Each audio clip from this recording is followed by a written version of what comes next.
Alright, hi, and welcome to part 2 of my video on the conspiracy of giants. Now, where I last left off, I was talking about St. Agnes, which she was said to be from the town of St. Agnes, which is in England, and I was talking about, giants and stuff, and there's a legend that they have in St. Agnes of how St. Agnes lived there, and the town's named after her. But she lived there, and what I was saying was that there was a giant who wanted to marry her, and in order to kind of win her over, the giant was giving her presents which were dead animals. Now, she obviously thought that was very repulsive and didn't want to marry him, so she said, "I'll marry you provided you fill my well with your blood." So the giant then cut his wrist, put his blood into the well, and then when he was done, he said, "Okay, I'm done. Now will you marry me?" And then he fell down dead, because he had drained all his blood into the well.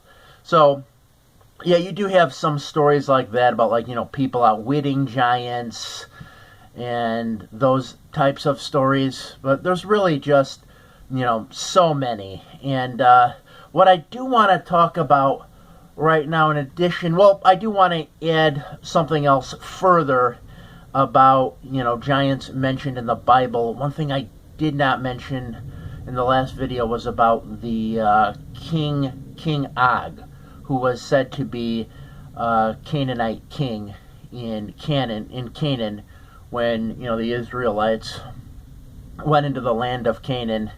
He was one of their kings, and he was said to be about 12 feet long, they say. Just another example of a giant mentioned in the Bible. Also, it does mention how, scouts of the Israelites were scouting out areas to where they could settle. They went down into Jordan, and supposedly they saw giants there, so they didn't go into that area because of it. But, yeah, just, fascinating stuff. But what I want to talk about now are the giants of North America, and even South America too, and Mexico. There's a lot of mention of giants. Giants are definitely in Native American folklore.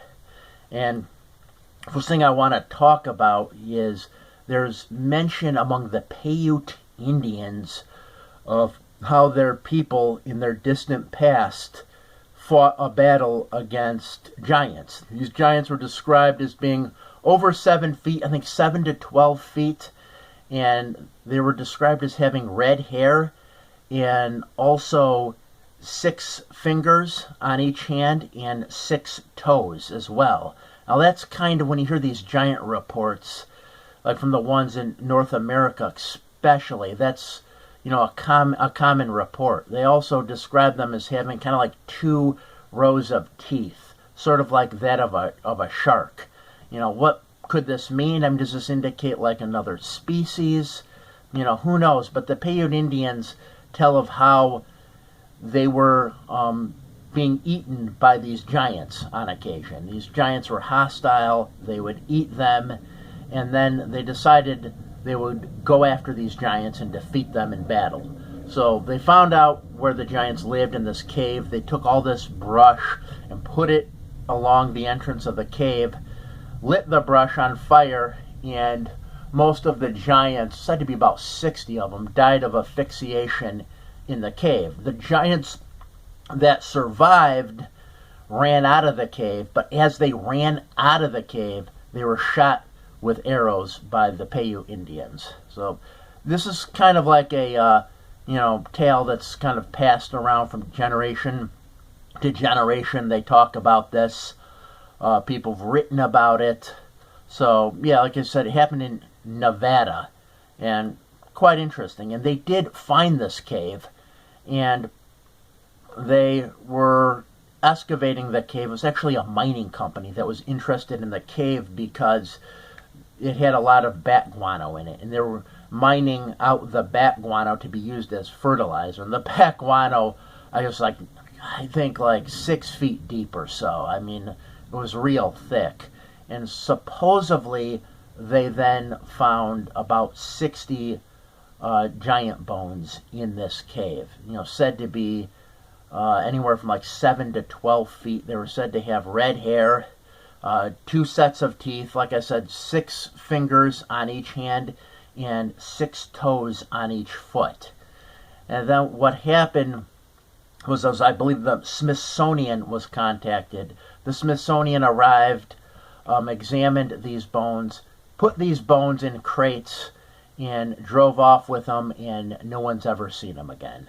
And that's where this conspiracy that I'm talking about, the conspiracy of giants, comes in, because the belief is that when these giant bones are found throughout North America or wherever, the Smithsonian will arrive and they'll put these bones in their crates, drive off, and no one ever sees them again. So it's pretty interesting. And allegedly there actually was a guy who worked for the Smithsonian who was a whistleblower, who claimed that he was actually shredding documents that told about these giant bones that were being found. But yeah, so just an interesting thing. And these giant bones were being found throughout North America. There's a lot of newspaper articles on this. And if you go to if you just type in like giant bones discovered newspaper articles, if you just type in that and then click on Google Images, all these articles will come up. There's quite a few of them, and I want to read for you one right now. This one comes from a giant skeleton that was found in Indiana. This is prehistoric graveyard discovered on an Indiana farm.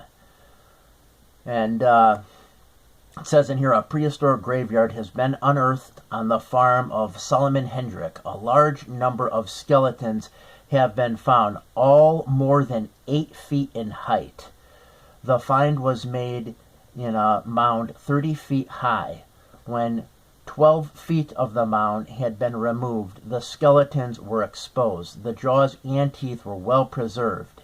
Trinkets, ivory beads, and a shield made of bone were found in the graves. So, that's just one article that you would read, about these giants that have been found. In addition to that, let's see, if I could find another one.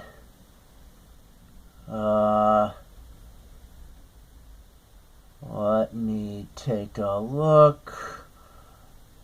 9 feet tall was this man whose skeleton was found in Indiana, September 11th. Well, Sexton Charles Riemann was digging a grave in the city cemetery. He came upon the skeleton of a monster man. It had been buried in a sitting posture with the face to the east and was only about 3 feet below the surface. The remains indicated that the being of which this was once a part was a giant, probably 9 feet in height. The femur bone is about a yard long, and the massive underjaw is much larger than that of an ordinary man. It is supposed that the bones are those of an Indian or mound builder. So, that's interesting. If you study the history of this country or Native American history, you would know that, this country, particularly a lot in the Midwest and out east, there are a lot of these huge mounds. And some of these mounds have been dug into, and that's where they had found some of these giant skeletons, in these mounds.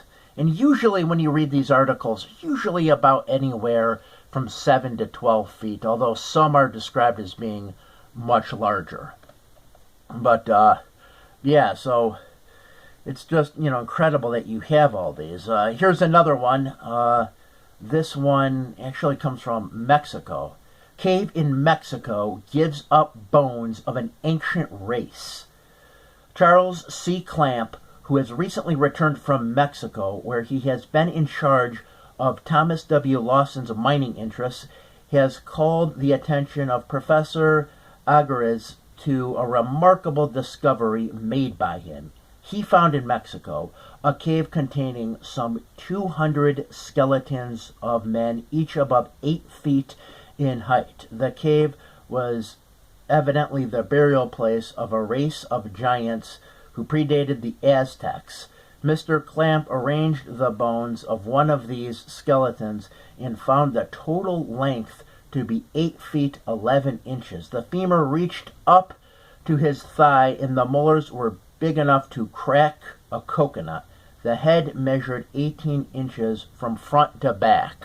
So, it's a huge head, 18 inches from the front to the back. And you have so many of these. So many of these stories of so many of these articles of these giants. Here's another one that comes from Wisconsin. One of the 3 recently discovered mounds in this town had been opened. It was found the skeleton of a man of gigantic size. The bones measured from head to foot over 9 feet and were in a fair state of preservation. The skull was as large as half a bushel in measure. Some finely tempered rods of copper and other relics were lying near the bones. The mound from which these relics were taken is 10 feet high and 30 feet long, and varies from 6 to 8 feet in width. The 2 mounds of lesser size will be excavated soon, and this article comes from 1897, and a lot of these articles date from the late 1800s, early 20th century. But, yeah, there's just so many of them. And, see if I can find a few more interesting ones. Here's another one about some found in Los Angeles, more in Ohio. You find a lot of these in Ohio, I found, but also, Illinois, Wisconsin, Minnesota, really quite a few of them. Let's see. Here's one that's interesting. This is found in Wisconsin, and I'm actually going to read this because I've actually been to this area, Lake Delavan in Wisconsin. So I'm going to read this one. The discovery of several skeletons of human beings while excavating a mound at Lake Delavan indicates an unknown race of men who once inhabited southern Wisconsin. Information of the discovery was brought to Madison today by Maurice Morrissey of Delavan, who came here to attend a meeting of the Republican State Central Committee. Curator Charles E. Brown of the State Historical Museum will investigate the discoveries within a few days. Opening one large mound at Lake Lawn Farm, 18 skeletons were discovered by the Phillips brothers. The heads, presumably those of men, are much larger than the heads of any race which inhabit America today. From directly over the eye sockets, the head slopes straight back and the nasal bones protrude far above the cheekbones. The jawbones are long and pointed, bearing a minute resemblance to the head of a monkey. The teeth in the front of the jaw are regular molars. There were also found in the mounds the skeletons, presumably of women, which had smaller heads but were similar in facial characteristics. The skeletons were embedded in charcoal and covered over with layers of baked clay to shed water from the sepulcher. Okay, so, more and more of these found, and not just found in the United States. You have some found, in Russia. This one says found in Old Gaul. So, yeah, really quite a few of these. And like I said, they're all described as being usually anywhere from about 7 to 12 feet. Now, like I said, where the conspiracy lies is the Smithsonian will usually be called. They'll come out there, put these in crates, and no one will ever see them again. And there apparently, like I said earlier, there has been a whistleblower who was talking about this. But, yeah, really interesting stuff. And I know, South America too, I mentioned Patagonia, but apparently in Peru they've found, elongated skulls. I know, and I've seen some videos on by an individual named L.A. Marzulli. If you read about the Nephilim and all that, L.A. Marzulli is always a name that comes up. I believe he's like a minister, I want to say, but he's really focused a lot of his time and efforts in writing about, giants and, the cover-up and why the cover-ups happened. And I said before that, if there is a cover-up, the cover-up is due to the fact that it kind of, throws a wrench in the machine, so to speak. In other words, it kind of, destroys the Darwinian paradigm, or at least causes a lot of problems to that. Because like I said, human beings are said to start out, small and then gradually grow larger.